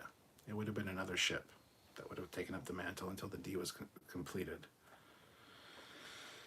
Captain Peckins, so Cap, would she have been flagship during the Wrath of Khan, even though she was a training vessel?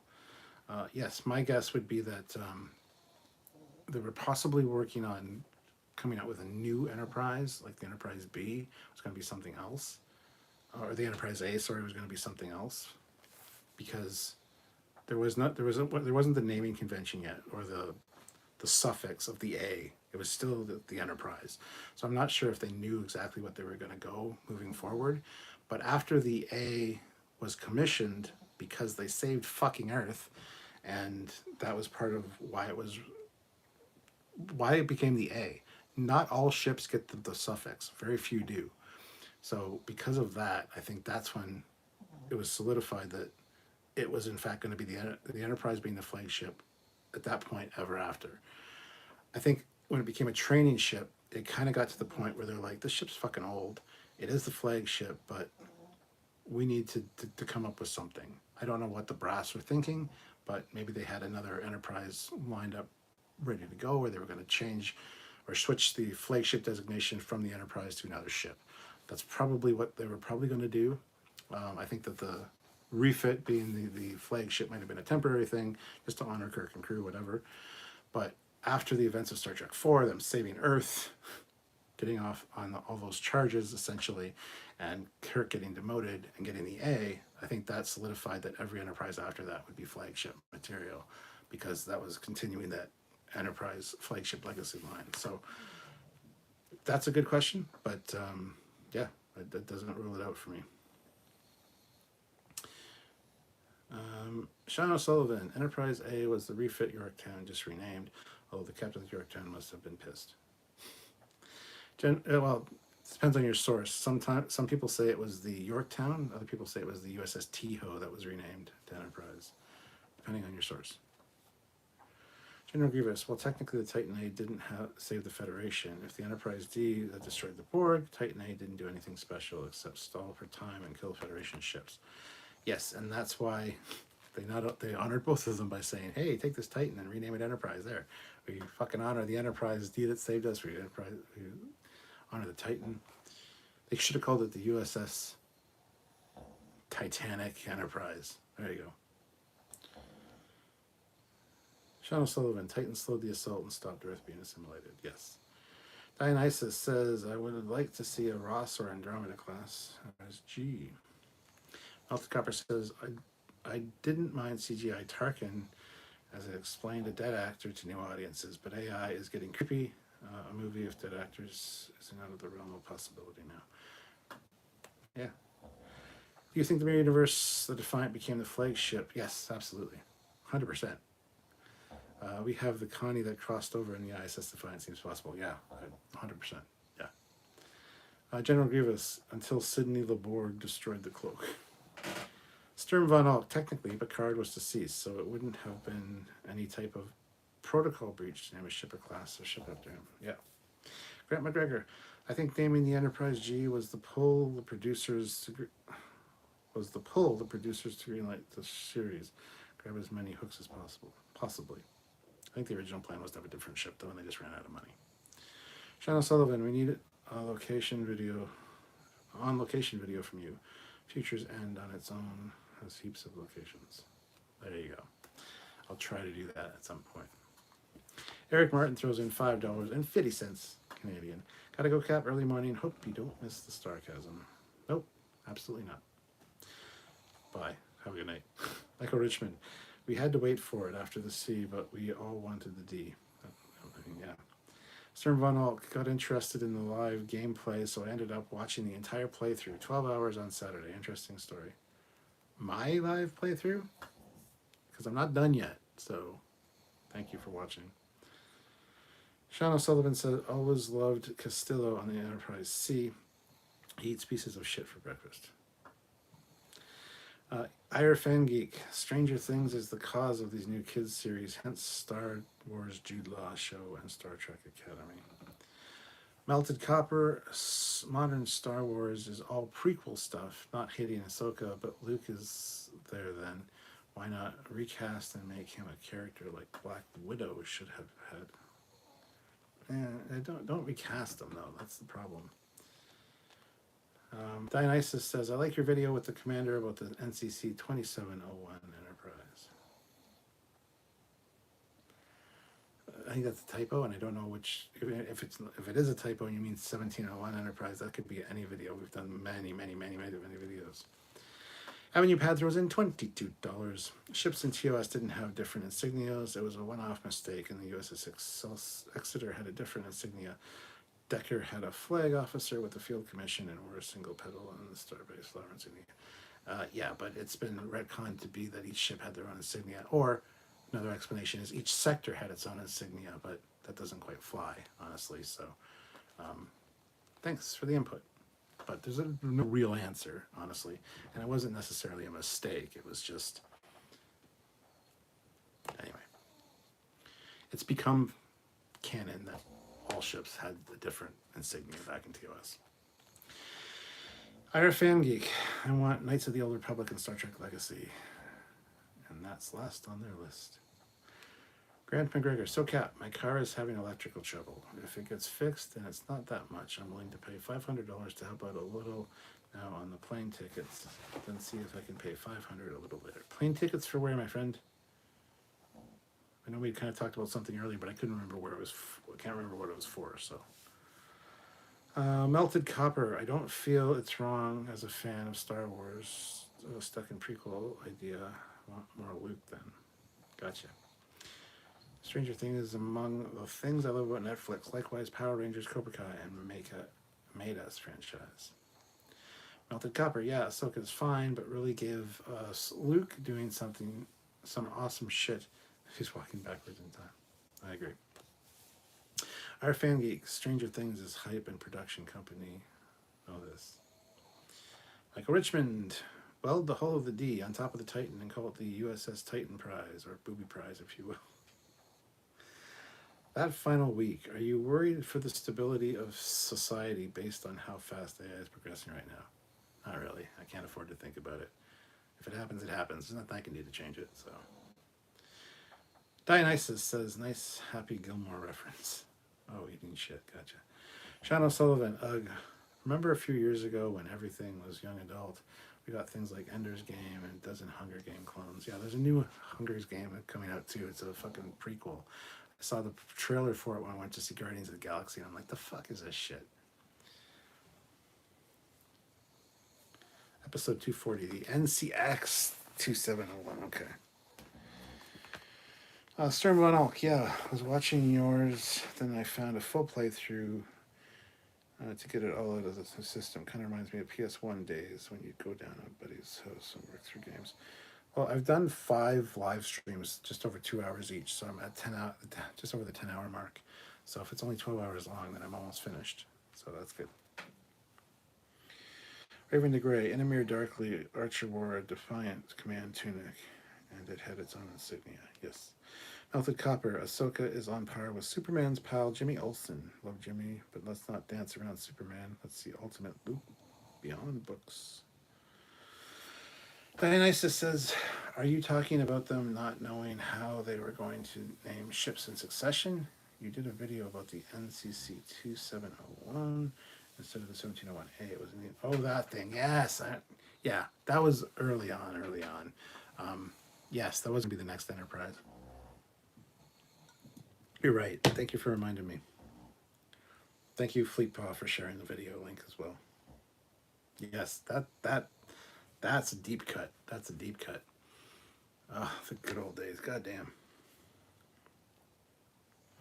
Avenue Pad, it was a mistake. I don't really give a shit, Avenue Pad. It was a mistake, but then, as somebody just said, Inamir Darkly, Raven de Grey, Inamir Darkly confirmed it, that it has actually each ship is different. So, Bob Justin made a memo to say it was a mistake. The mistake was never made in TOS. Aside from Mega Glory, we never saw another ship insignia. I don't give a shit. It's canon that each ship had its own insignia. Look at all the fan films. Look at all that stuff. I know it's fan films, whatever, but it's accepted canon. So just fucking deal with it. And you never see a Starfleet emblem, the Delta, as Starfleet ever in TOS. You only see that in the motion picture. And it all ties in with the Enterprise coming back from its mission, getting the honor of refit, getting the flagship designation, and getting the emblem sent Starfleet-wide. So I don't really give a shit what you think. There's a lot of other contrary evidence that suggests that that's the way it is. So, think it or not. It's never officially, I don't think it's ever officially explained anywhere.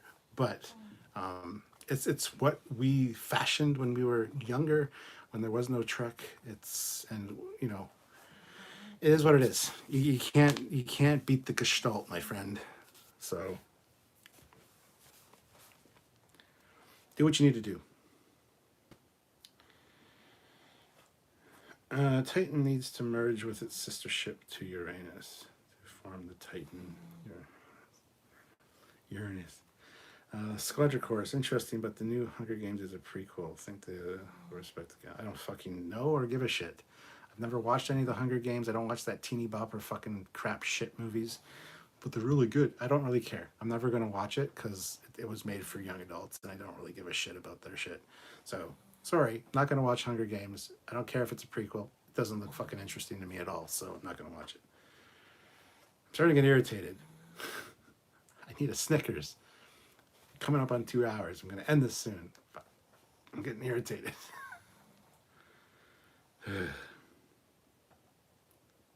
Melted Copper. I left out Dengar, a key figure to comic books. Boba Fett was also a ghost. Dengar was cool. Fleetpaw says it looks to me like Squadron Course. It looks good to me, Squadron Course. I hope so, especially since Susan Collins helped write it. Melted Copper. I know this isn't an MCU chat, but Hulk is no live-action version. Builds a nuclear bomb or has Rick Jones. No one ever read a Hulk comic. Just this low-budget TV show. I don't know anything about that, so I'm sorry. Dionysus says, I think that just qualified me to say that I am a fan of yours. I don't know what you're referring to, but thank you. Sean O'Sullivan, Prodigy is for young adults. You watch that. I know. It, well, I mean, you're not wrong, but it's also Star Trek related, so I kind of have to watch it, not only as part of my job, but because I'm a Star Trek fan. So that's different.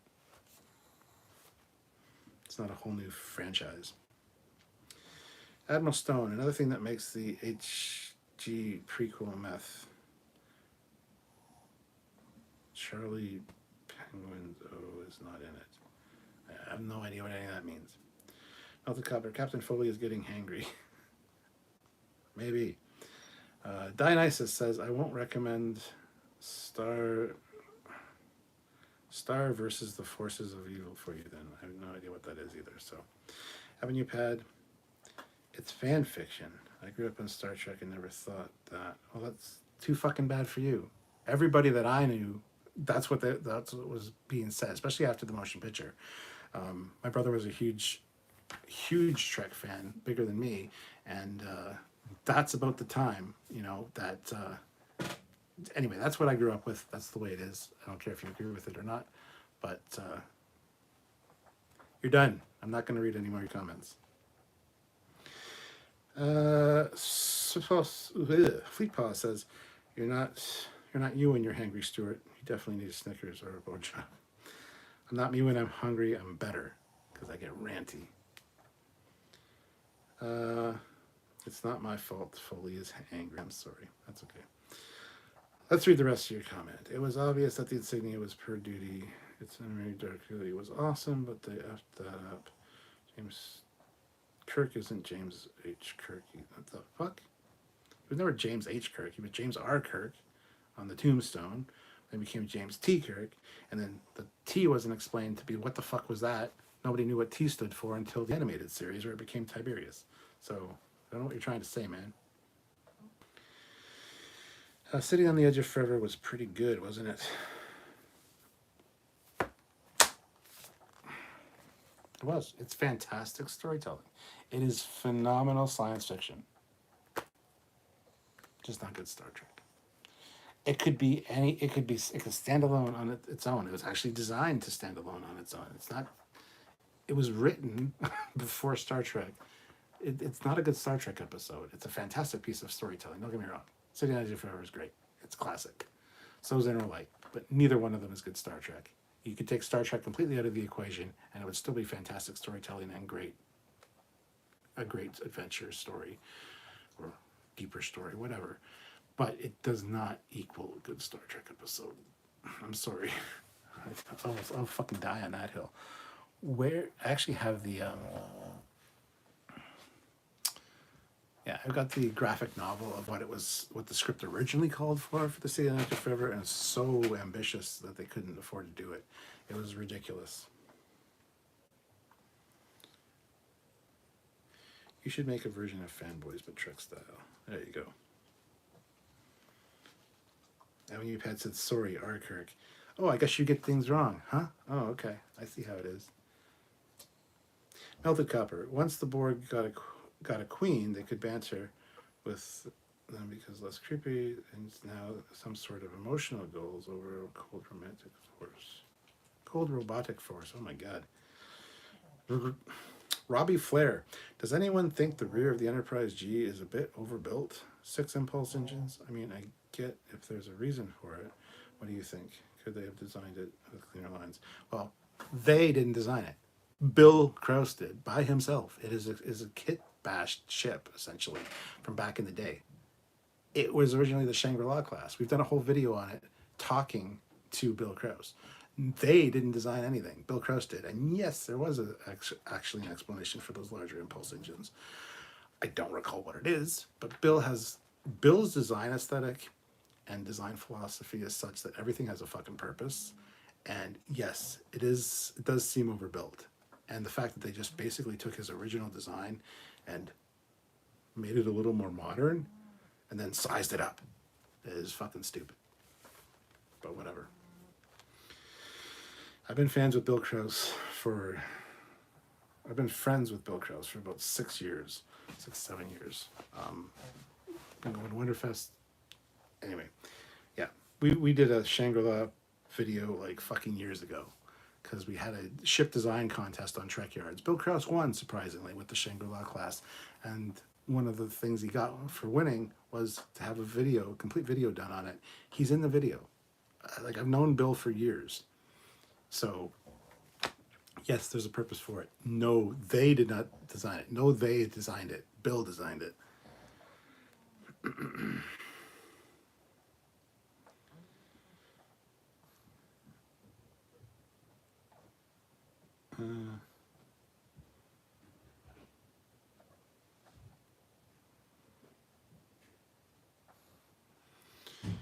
The existence of a board.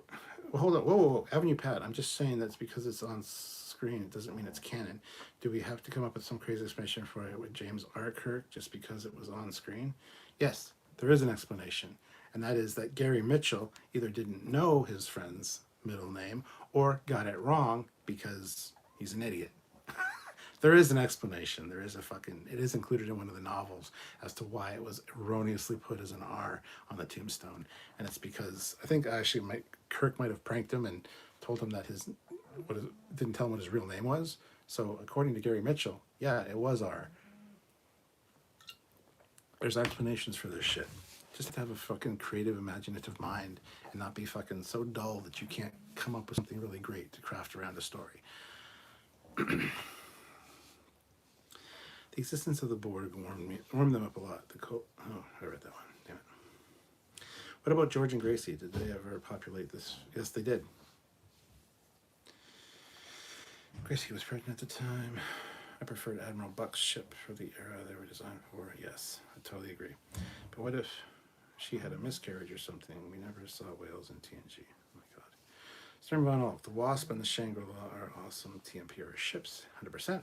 General Grievous, it was supposed to be the fastest ship at sublight impulse, if I recall correctly. Too bad. Not the fastest, because there's only a certain limit, but the fastest geometrically something, just to get to the speed was the fastest.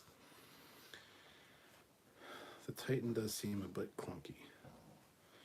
Avenue Pat says, I love you, Captain. I really do. Don't get worked up. I'm just being a devil's advocate. There was twice tonight where I was thinking, hide from channel. So,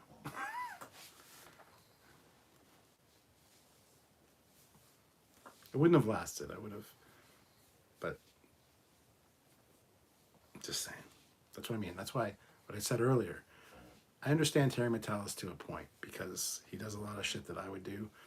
We're the same age. He's like a year younger than me, but there's a lot of things that he does that I would have done, and blocking people, but I always give people second and third chances. People have come back. All I have to do is message me, apologize, say why they did it. I'll have a little conversation with them, and then they're back.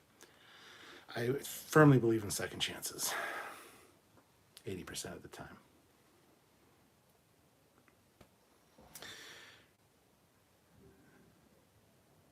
Dionysus says, was the Archer class one of Bill's? I can't remember now.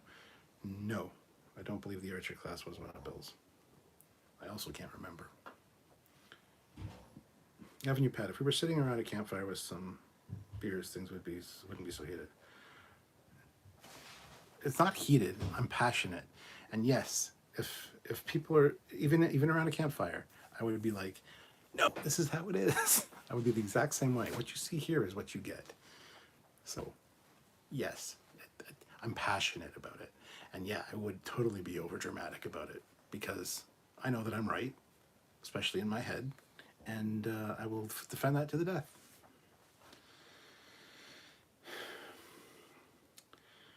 Should I get a Packwood soiled airlock ready? Yes.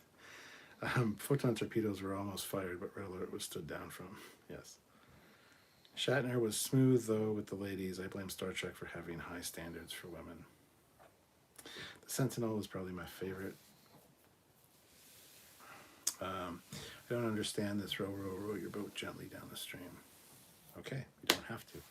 Robbie Flair, I will definitely go watch that video and apologize. Bill Credit where credit is due. Yeah, Bill's a fucking genius. He designs all the ships by himself.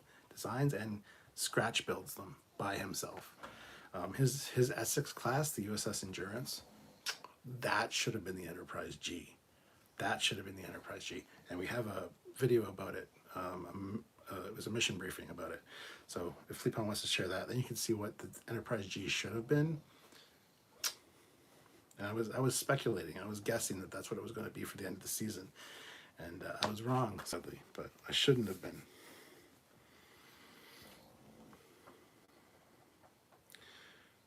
Were the Shatner novels good? Yes, they're fucking fantastic. And for the record, Shatner didn't fucking write them. Judith and Garfield Reed Stevens wrote them, and they're fantastic Star Trek authors. William Shatner said, I want my character to come back to life and do this thing. Go write it and put my name all over it so that people think I wrote it. He didn't fucking write them. Don't let anybody tell you otherwise. But yes, they're fantastic. The Shatnerverse books are great. You got to read them all. New Yorker in Vegas, around a campfire might end up with someone in the campfire. Admiral Buck has a recognizable aesthetic, especially in the nacelles. Yeah. Avenue Pad, I would also be overdramatic about my point of view. Thank you for having restraint and not banning me. No problem. You can usually tell when I'm getting to a point where it's just like I'm getting frustrated, and it's just I just don't need that in my life, so I'm just gonna like end it, wink you out of existence until I calm down. Ira Fan Geek, Rocket Man, the Shatner version is the best cover ever. There's the USS Endurance video. Thank you, Fleetpaw. Everybody go check that out. That should have been the Enterprise G right there. General Grievous, even if you don't like the design aesthetic, you have to respect the work that Bill did on the ships and put his heart into them. Yes. And he deserves everything that has come to him. Like him being the next Enterprise designer, he deserves all of that because we've been saying that for years, that his ships have been fantastic. He's won 2 Trekyards Best Star Trek Starship Awards at Wonderfest. The only 2 years we've had it, he's won them. One was for his Javelin shuttle. The second one was for the Endurance, his Essex class. So, Trekyards was recognizing Bill Krause's work before fucking Paramount was. And that's a perfect place to end this. Trekyards knows what's up. Listen to Trekyards, y'all, and you'll do well. That includes you, Avenue Pad. There's a reason. There's a reason that the Enterprise is the flagship and that the Delta was adopted Starfleet-wide. Get with the times. And on that note, thank you so much for watching. Everyone that super chatted, I really appreciate you guys. Everyone that hit like, I also appreciate you guys as well. If you haven't hit like yet, hit like, please. And I will talk to you guys soon. I don't know when. I think we're doing a live Wednesday and or Thursday this week at 4 p.m. Eastern Standard Time, me and Samuel.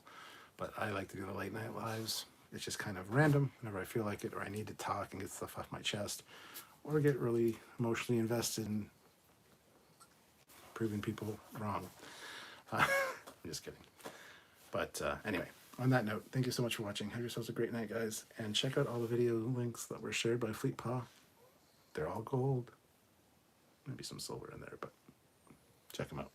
Bye, guys.